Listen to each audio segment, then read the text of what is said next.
Thank you. And appreciate the comments of my colleagues. Just wanted to make a couple of points that I didn't make at the beginning. And you know, we did, as I mentioned, been in the job 5 months. I think this has been a different E&C committee than the last 4 years.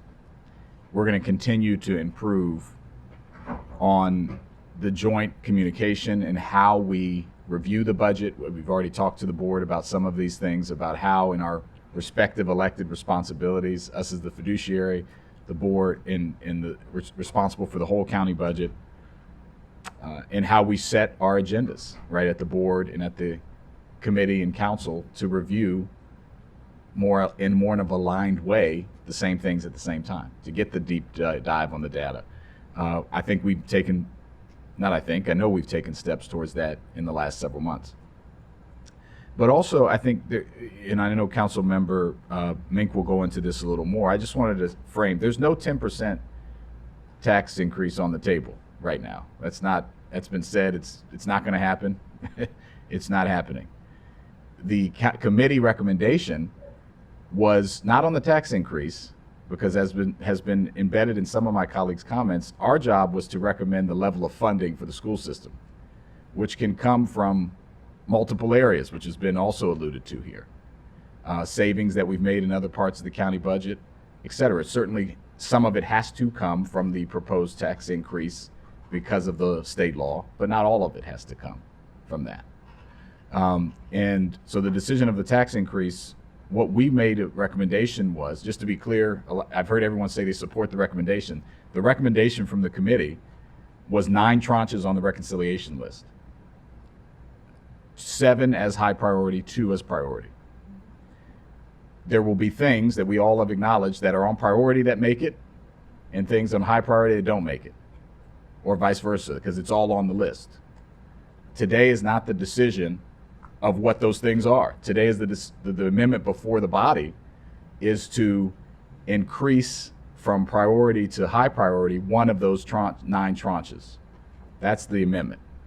It doesn't change the committee recommendation insofar as it's still 9 tranches that are on the reconciliation list. I just want to be clear about what the committee recommendation was.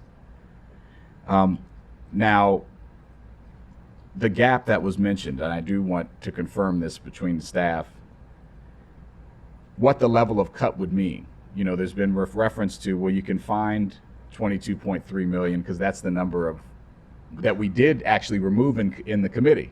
We said your fund balance was a little higher than we think it needs to. We're going to be your backstop. It was at 25 million. We said reduce that by 22.3 and gave the largest reduction, because we're the largest part of the budget, so it makes sense, of any other committee, 22.3 million. So that brought it down, and that's how we got to the 9 tranches. The gap, that was in addition to the request from the school system to the county executive, which I think he funded, was it 8 million difference? Is that right? Okay. So you sent a request to the county executive. He sent a request to us in the process that was mentioned. That reduced by 8 million your request. At the committee, we reduced that by another 22.3. So we're up to 30.3 million. That's been reduced from your request already.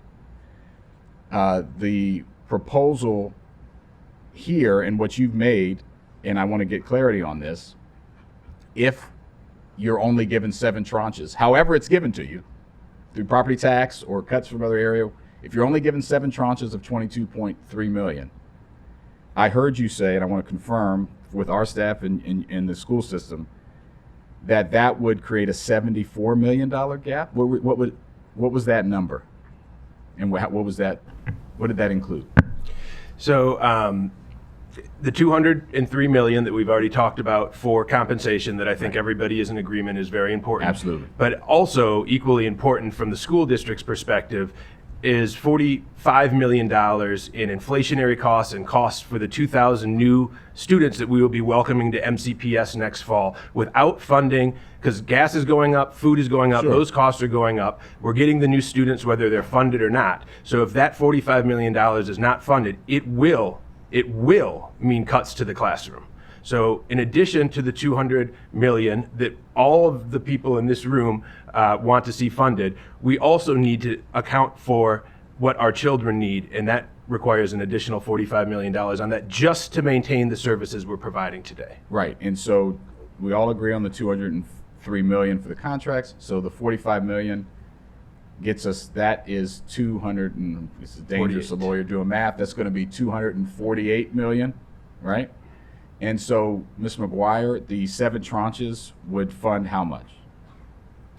The 7 tranches in the total tax supported funding is the 215.7 million that's showing in your packet. Right, 215, right. So with just what we have to do based on the teacher contracts, no flexibility there, 203 million. Plus the 45 million for inflation, no flexibility on inflation. We all know that. We go to the gas pump, we go to the grocery store. And to receive the students, the 2,000 this year that came during the school year and the 2,000 plus more that are coming next year. We just talked about the immigration change that's happening imminently, which will absolutely produce more students here that have significant challenges. We'll get to that in a second. That's 248. The 7 tranches only supports 215. Okay. And we haven't talked about, my dear friend, my crying buddy here, Councilmember Katz, the 10 million for the accelerator for math and literacy, which is important to all of us, which funds people. I want to be clear that these accelerators fund people. We said we want to support the people. The teachers that we want to fund need these people. They need the math coaches. They need the social workers. They need the security assistants that are funded in the accelerators. It's not just like nice to have things. We have to have these things in the budget. So we're at 248 without even talking about the math and literacy that the Black and Brown Coalition has begged us for, that $10 million. Haven't even touched it. So let's add that on. Now we're at 258, right? And we're only funding 215 is what I'm hearing from majority of colleagues, if we get to 7 tranches. And there's an if there too, right? It has been said that we can use ESSER money to do it. And I know the school system's responsible. You probably would do that because those things I've just described, and there's others that I haven't, have to happen. There's no, we have to do the math and literacy. We have to do inflation. We have to do the cost of new students. So if we move things to ESSER, that creates short and long-term problems. In the short term, it means you have to remove things off of the ESSER list that you've already allocated, like tutoring, like, social workers, things that were paid for through ESSER, the 40 plus social workers that are paid through ESSER. It makes you decide how you're going to do that. And it creates a long-term problem because that money runs out next year.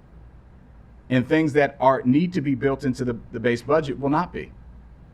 And so that creates that issue.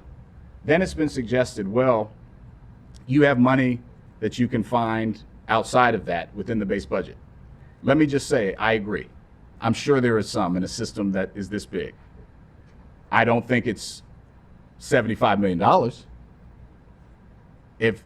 None of us would be doing the right job, our jobs correctly, if there was that much money just lying around and no one could point to it.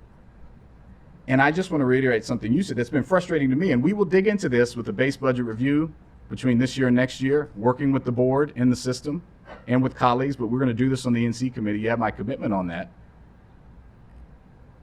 No one's been able to say on our staff, on your staff. I understand why you can't say it because you're saying we don't have it. But where's that 75 million coming from? Where is the extra money? I'm not saying there's none, but it's hard for me as the chair of ENC to do what I need to do for the students and families of this county to say, well, we think it's there. But we can't tell you where. That's difficult for me to swallow. And that's why I've made the motion to err on the side of giving you a little more in an unprecedented time and an unprecedented year where there's unprecedented need. Yes, fund our teachers, but let's give them the support with the social workers and the math coaches and the other things that they need in the classroom too. And yes, there's financial challenges, but we've underfunded education at the federal, state, and local level for a long time. And we are left with the hard decision here to make up for that. And it's a hard decision. And we're asking our community to step up. But we need to, because our children's lives are at stake, our economy is at stake, all of it's at stake. So I would just ask colleagues to think about those numbers, because they're not just made up numbers. Those are things that the school system has to do. And I just do not believe that they can find that in the cushions underneath the school system. Thank you.